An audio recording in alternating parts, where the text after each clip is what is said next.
So with our problems were that we needed more money, or we needed to spend less, one or the other. At 200 restaurants, the word was given to stop making shows. We're not going to open any more restaurants. 200, that's it. We're not opening any more. And from that point, there was a wedge drawn. Financial organization gets redone, corporate laws trying to find out where they're losing money. And one of the big expenses was creative engineering.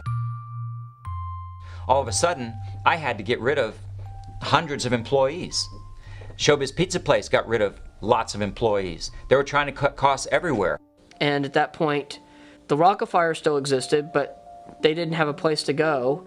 And they began licensing them out to other restaurants because they had leftover inventory. Because at one point, apparently, they just told Creative Engineering, we're not making any more shows.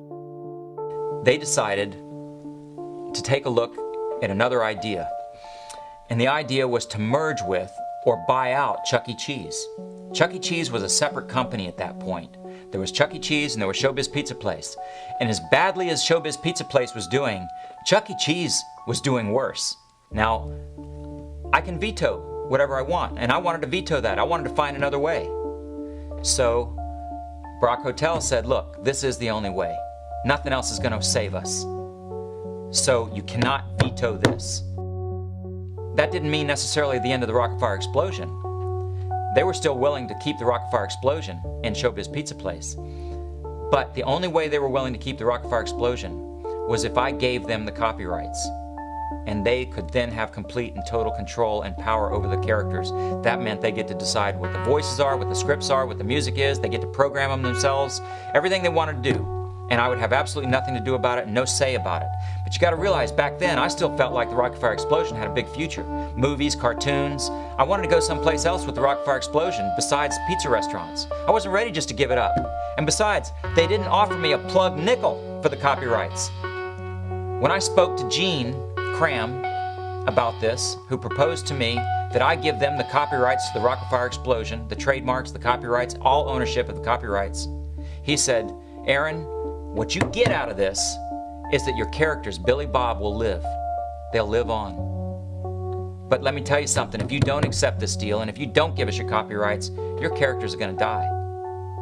We're going to get rid of them and we're going to replace them with Chuck E. Cheese. I said, okay, I'll take that challenge. I'll take that challenge. I will do something with those characters. And I will do it without you then. But I will not just give you those characters. My life, my blood, my voice, my heart, and believe me, all of the closest people in my lives, and that included all those men in the studio and women in the studio who helped me. Our lives depend on this. And I'm going to keep those characters and we're going to do something with them. So they went through what's called concept unification.